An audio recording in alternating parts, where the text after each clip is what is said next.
Hi, it's Reagan. So I want to make another video, and this is coming from a group of people who came to me with questions about the transgender experience. And so we formed a top 10 list, basically 10 questions that you could ask me, no holds barred. You come up with the questions and I'll answer them. I'll answer them to the best of my ability and from my perspective, and of course I will tell the truth. So for the next 10 days, I will take one question. I will ask the question, tell you who asked the question, and to the best of my ability, give you my honest feedback. Um, so if you want to make anything in the comments or anything in the comment section, feel free to do so. And please share. So the first question is sent to me, Reagan. What made you want to come out as transgender? The question is what made me want to come out as transgender, and the question is posed by Yolanda. Okay.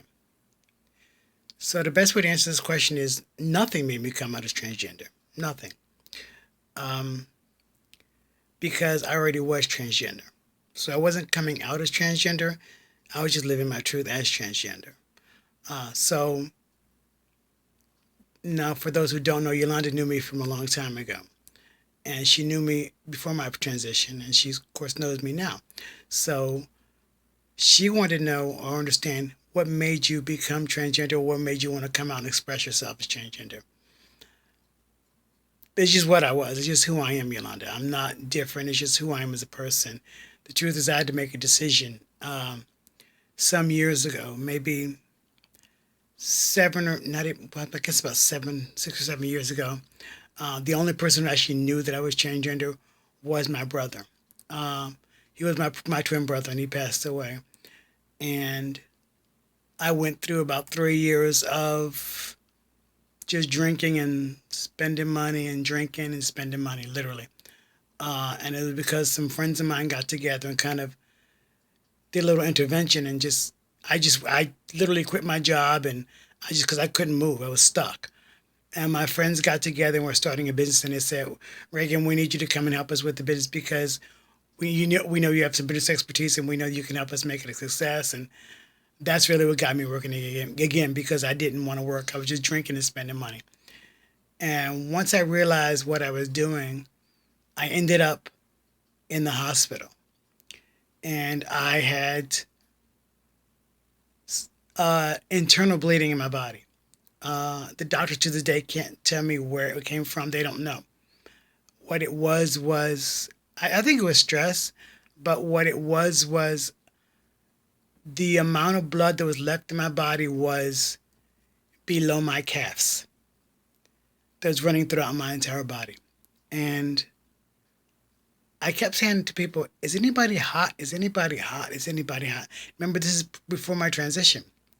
I kept saying, is anybody hot? And they were like, no. And I ended up one day sitting at home and I just knew something was seriously wrong. So I called the hospital and they came to pick me up, the ambulance, took me there and they found out, well, no, you only have enough blood in your body below your calves that's running throughout your body. And if you waited one more day, you would have died.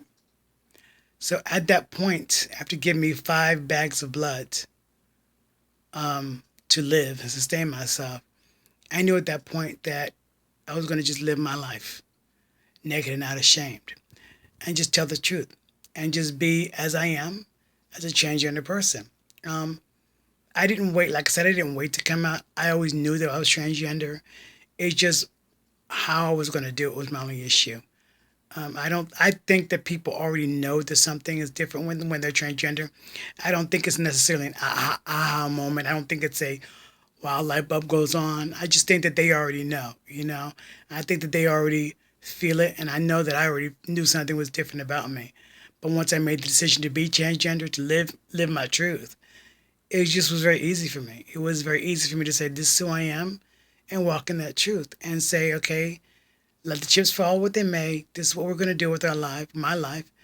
And I always said, when I made the decision to be open and live like this, to be honest, to be a person of integrity, to tell the truth, and then to try to help others who might be dealing with this transgender experience. Because I think it's important to help others as you go along with your own journey. So no, Yolanda, it was not a snap decision. It was not a rash decision. It was a decision I already knew was there. It's just I think that with everything that happened earlier, 6 or 7 years ago, that helped facilitate me making a decision to say something. It was, like I said, it was never going to be a question of if I was going to do it. It was more like how I was going to do it. So I hope that answers your question, and I hope that answers anybody else who had that question, which was what made me come out. Nothing made me come out. I already was transgender. It's just how I was going to present it to the world. So I hope that helps you. Like I always say, God bless you. There's nothing. I love you. There's nothing you can do about it. God bless you, and I'll see you next time.